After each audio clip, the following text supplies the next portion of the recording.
Hai belajar SRT yang dikasihi, apa khabar semua?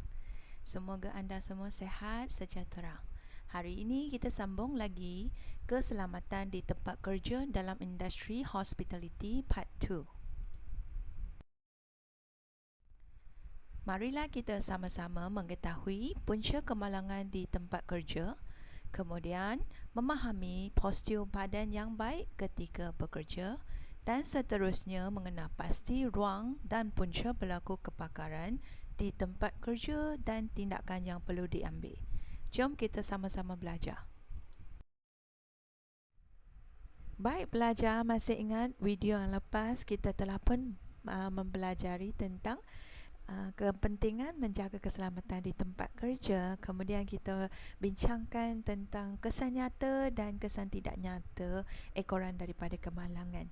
Alright, hari ini kita sambung belajar tentang maksud persekitaran selamat di tempat kerja. Masa exam kalau ditanya, ini jawapannya. Persekitaran selamat di tempat kerja bermaksud kawasan tersebut terpelihara atau bebas daripada segala bahaya yang boleh mendatangkan kemalangan atau kehilangan nyawa. Alright, tentulah kita semua suka bekerja di tempat yang selamat sebab rasa dilindungi. Alright, soalan kedua yang sentiasa keluar masa exam iaitu apakah kepentingan persekitaran selamat di tempat kerja? So, ini jawapannya. Kepentingan pertama ialah mengurangkan risiko berlaku kecederaan dan kematian. Kepentingan kedua ialah mengurangkan kerosakan harta benda dan peralatan.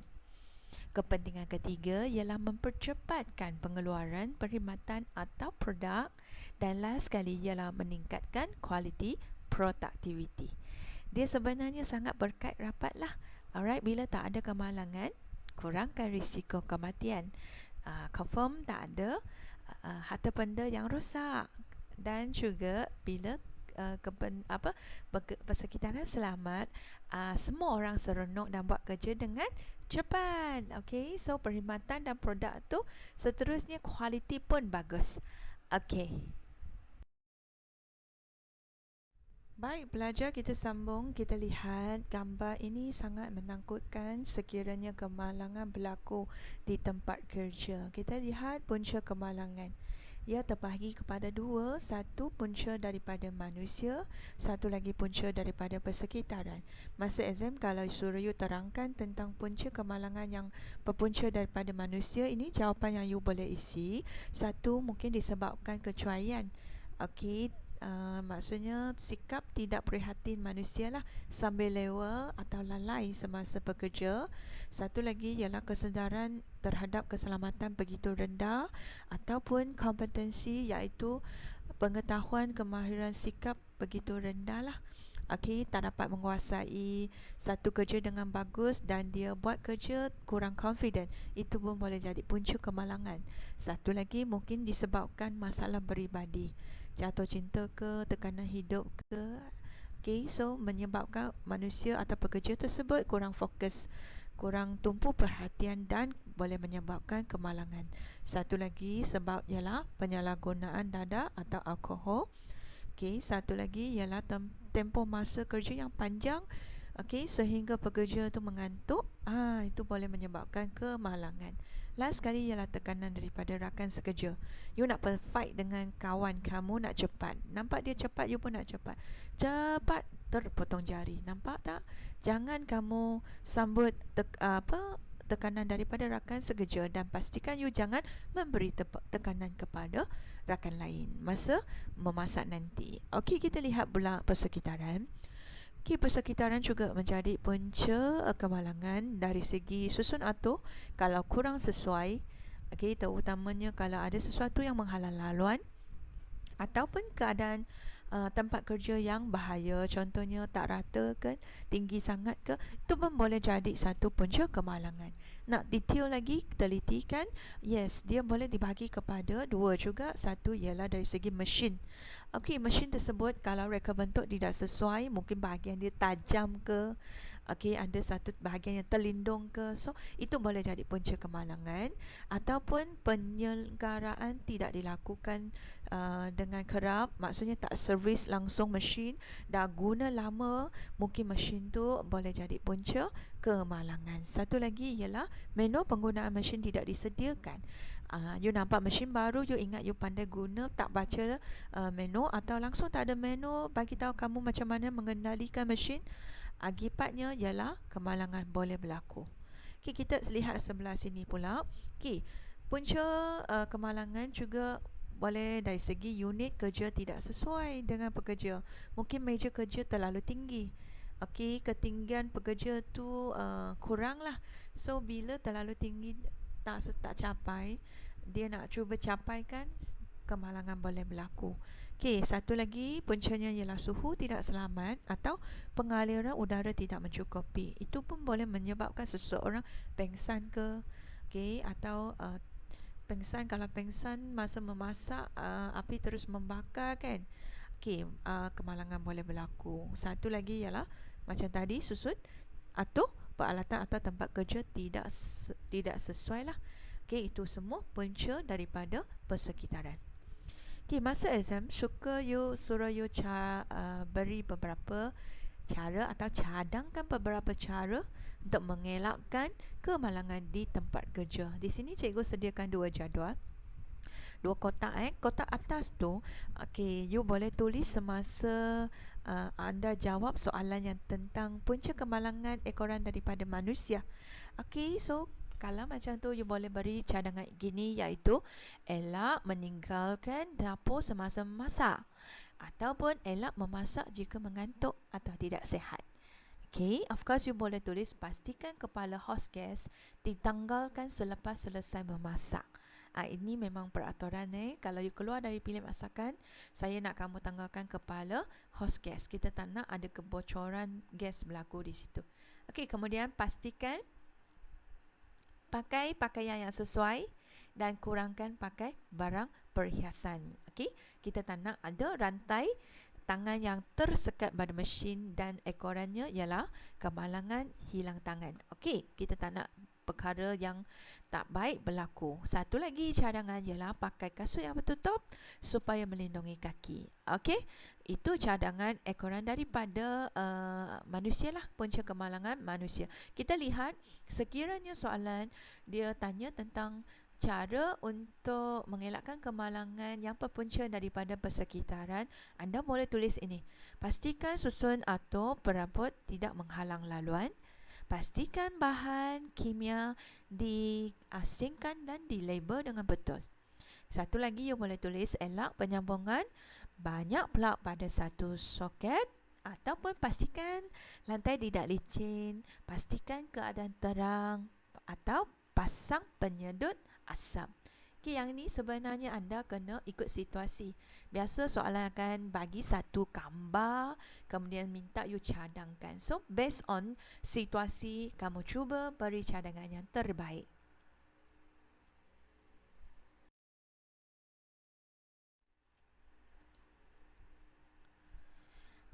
Baik belajar, marilah kita lihat satu lagi istilah baru. I rasa you tak kenal perkataan ini. Ekonomik. Apa maksud ekonomik? Dia sebenarnya berasal daripada bahasa Greek. Okay, ekon maksudnya manusia atau kerja. Nomik maksudnya kajian. So, masa exam dia minta you terangkan maksud ekonomik. Ini jawapannya.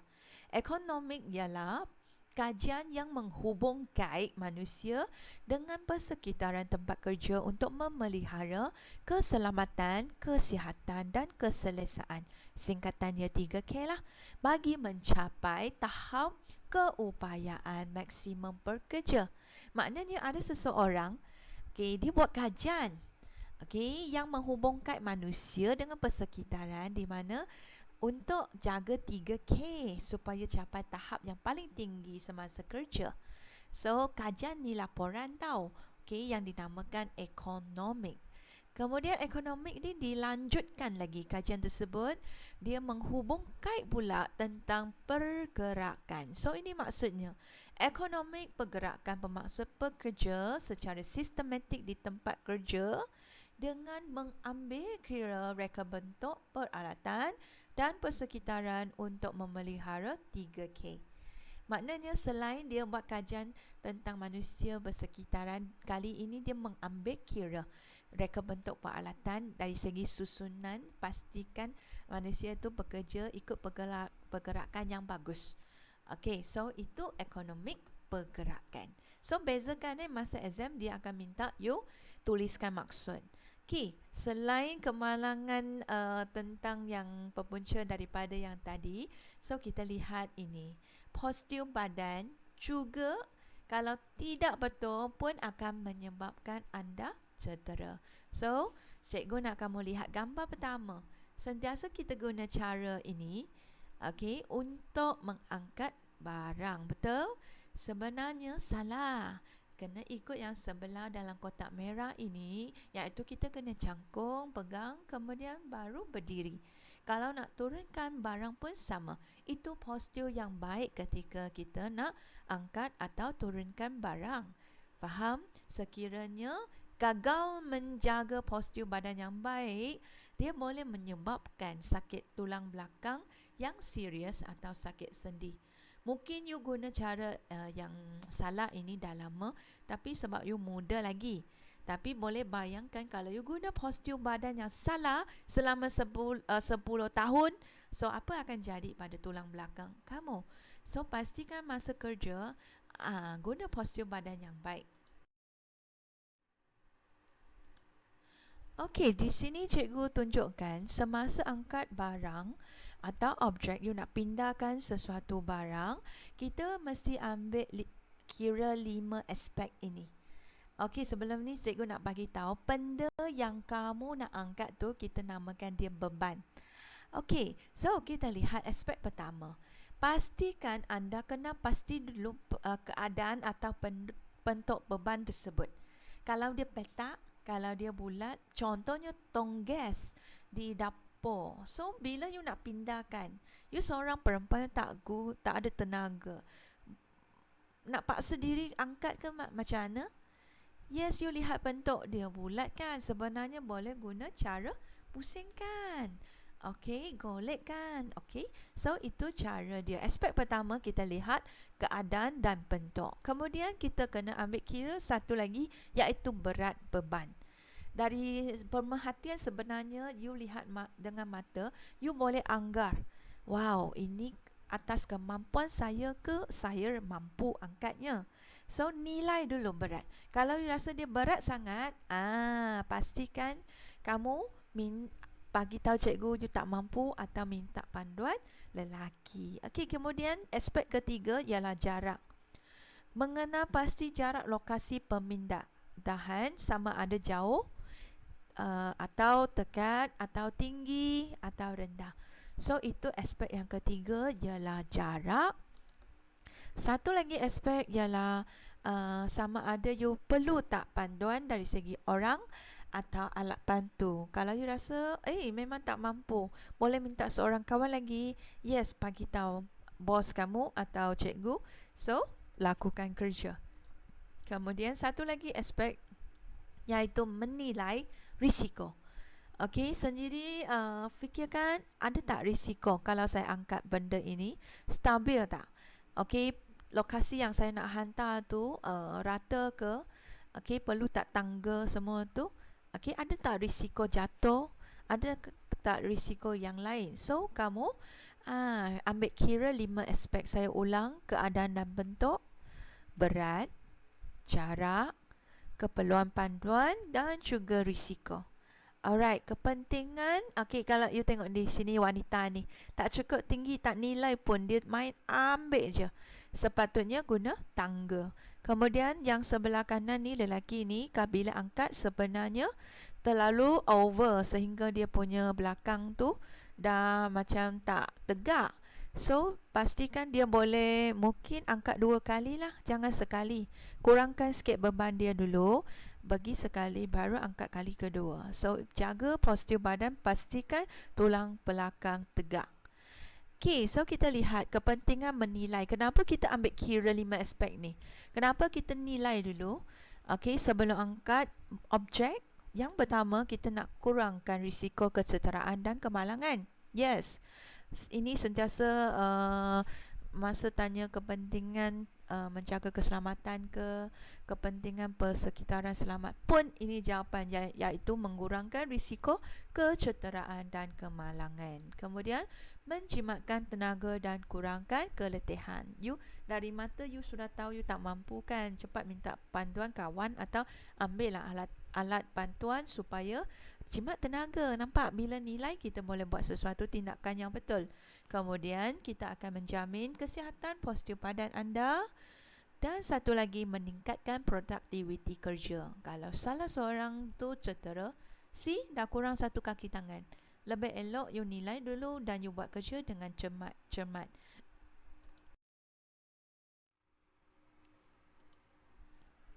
Seterusnya kita lihat apa yang berlaku di sini. Apa yang ditunjukkan di gambar ini? Yes, ini semua ialah kebakaran. Okey, kita lihat amalan mencegah kebakaran. Sebelum tu kita lihat dulu apa ruang tempat yang berisiko tinggi berlaku kebakaran. Masa exam suka tanya soalan ni. Jawapan dia 3 yang patut kamu hafal. 1 ialah dapur gas. Maksudnya dapur gas yang kita guna untuk memasak. Satu lagi ialah bilik gas yang disimpan banyak tong gas. Satu lagi ialah ruang penyimpanan ataupun you tulis store pun dikira markanya. Okey, 3 tempat yang berisiko tinggi terutamanya di bilik masak sekolah kita pun 3 tempat ni yang berisiko tinggi berlaku kebakaran. Okey, apa punca kebakaran? Kita lihat di sini seramai 5. Punca pertama ialah pendawaian. Okey, kalau sistem pendawaian kurang sempurna atau sistem pendawaian terlalu lama, okey, ataupun you letak banyak plug dalam satu soket, beban yang lebih pun boleh menyebabkan kebakaran. Masa exam kalau you nak tulis tu, pastikan you tulis berpunca daripada pendawaian di mana sistem pendawaian kurang sempurna. Okey, guna ayat yang lengkap. Okey, cikgu buat nota dalam point form, tapi masa nak terang tu kamu buat ayat yang betul. Kemudian punca kedua ialah dapur gas, di mana hos atau pipe gas tu bocor. Okey, ataupun hos atau pipe gas tersebut longgar atau pecah. Ataupun you guna dapur gas yang begitu kualiti rendah, tak ada logo siri. So, itu pun boleh menyebabkan kebakaran. Punca ketiga ialah aktiviti memasak. Okey, maknanya manusia tu cuai, tidak berhati-hati sambil lewa atau pakai pakaian longgar dan terbakar pakaiannya. So, itu ialah aktiviti memasak. Satu lagi ialah merokok semasa memasak. Ataupun dia buang punting rokok yang masih menyala apabila dia ambil barang dari store. Dia buang macam tu je. Store tu kan banyak benda yang kering, so boleh berlaku kebakaran. Last sekali ialah kerosakan peralatan elektrik yang mana mungkin pekerja tu tak alert dan wayar telah tertedar pun tak nampak dan dia terus guna. Alatan gagal berfungsi itu boleh menyebabkan kebakaran. Adakah anda sudah faham 5 punca ini? Baik, belajar kita seterusnya nak lihat tentang tindakan yang perlu diambil apabila berlaku kebakaran. Yang ini saya nak kamu alert supaya kamu boleh ambil tindakan yang tepat dan pantas. Apabila kebakaran dikesan, pastikan kamu membunyikan penggerak atau alarm atau loceng. Kalau you tak jumpa semua alarm ni, pastikan kamu jeritlah supaya hasilkan bunyi dan alertkan orang di sekelilingnya bahawa ada kebakaran. Kemudian cuba membuat panggilan bomba. Okey, kalau di sekolah minta cikgu terus telefon bomba, iaitu nombor dia 999 atau direct ke balai polis kawasan sekolah kita, iaitu 6994444. Dia direct ke balai bomba yang berdekatan. Kemudian segera keluar daripada bangunan, tapi elak guna lift. Takut sistem pendawaian terus berhenti dan terkurung dalam lift. Itu bahaya. Kemudian satu lagi, masa you keluar dari bangunan, kalau nampak ada alat pemadam api, you rasa selamat, anda boleh menggunakan alat pemadam api tersebut jika difikirkan selamat.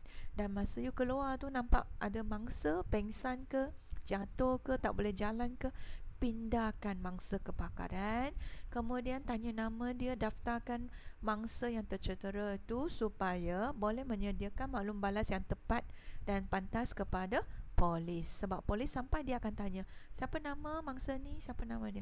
So masa tu you dah ready dengan jawapannya. Alright, so langkah-langkah ini sentiasa keluar masa exam, minta you isi tempat kosong. So pastikan you boleh hafal, dan masa betul-betul berlaku kebakaran, you ambil tindakan yang tepat. Seterusnya kita lihat cara menggunakan alat pemadam api. Cikgu letak 2 pemadam api, satu di luar bilik masak, satu di dalam bilik masak. So kalau berlaku kebakaran, pastikan you ikut 4 langkah ini. 1 ialah pull, 2 ialah M, yang ketiga squish, yang keempat ialah sweep. Pull maksudnya tarik pin picu. Okay, nampak tak di alat pemadam api dia ada satu pin tau untuk kunci, sebenarnya kunci pemegangnya. So bila you tarik, okay, pemegang tu sudah longgar dan sedia untuk you tekan. Okay, kemudian you dah tarik, pastikan you M dulu, jangan tekan dulu. Halakan muncung dia ke pangkal api. Pangkal api dasar api, jangan atas. Kalau atas dia gagal memadamkan api. Kalau you hadap dasar api tersebut, maksudnya bawah sekali itu, senang untuk memadamkan api. Kemudian, okay, tengok cara ni hadap dulu, M dulu, baru kamu switch, iaitu tekan.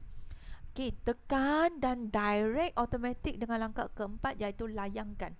Sweep, layangkan nozzle dari kiri ke kanan supaya dia sekata, padamkan api dengan sekata. So 4 langkah ni kita ambil huruf pertama PASS, pass, untuk you ingat 4 step untuk gunakan alat pemadam api dengan betul. Okay, sekiranya berlaku masa you memasak di kuali itu api dia merebak, apa berlaku? Boleh tak simbah air terhadap kuali yang membakar? Tak boleh tahu. Kena guna penutup kuali, tutupkan supaya putuskan oksigennya. Okay, sebab air itu berat, minyak tu ringan. So bila you simbah air, minyak ke atas tau, api lagi besar. Hati-hati, okay, semasa memasak seeloknya jangan berlaku kebakaran.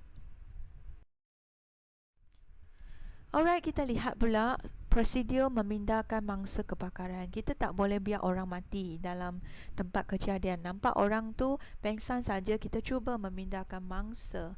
Okay, ada 2 cara. Satu guna peralatan, satu lagi tak ada alat, tanpa alat. So kalau you ada alat, boleh guna kerusi. Kalau orang tu pengsan kan, you tak mampu kan, okay, you cuba letak dia di kerusi, lepas tu tarik kerusi tu. Ataupun you letak selimut di lantai dulu, lepas tu pindahkan dia, pusingkan dia ke selimut, kemudian cuba tarikkan dia jauh sikit daripada api tersebut.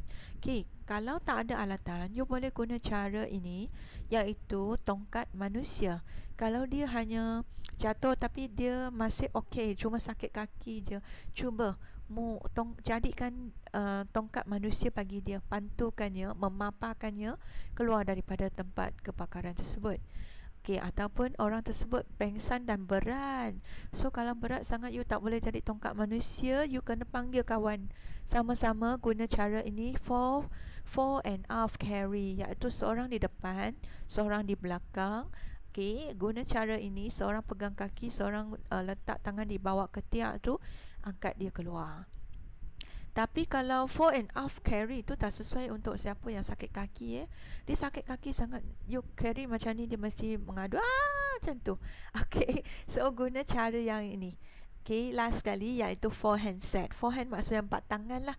Okay, susun tangan 2 orang tu jadikan 4 tangan, dan mangsa tu duduk di tangan forehand set tu dan angkat dia keluar. Okay, pastikan you guna cara yang betul lah masa selamatkan mangsa. Alright, belajar, kita dah habis belajar tajuk hari ini. Adakah kamu dah capai 5 kriteria kejayaan ini? Tajuk yang penting ialah kepentingan persekitaran selamat. Adakah you sudah faham? Adakah you boleh terangkan punca kemalangan? Sudah faham kepentingan menilai beban sebelum angkat? Sudah faham 5 aspek pergerakan sebelum angkat sesuatu? Lagi satu, adakah you sudah tahu punca kepakaran dan tindakan yang perlu diambil? Cikgu percaya anda mesti kuasai. So, bila you sudah kuasai tentang peraturan, tentang keselamatan, tentang tindakan yang patut diambil, awak dah boleh mula memasak macam abang kakak ini dalam keadaan yang selamat dan sihat. Semua orang mampu belajar memasak. Okey, cikgu harap you all boleh memasak dalam keadaan yang seronok, selamat dan juga sihat. Okey, kita jumpa lagi di video seterusnya. Sampai setakat ini sahaja. Bye.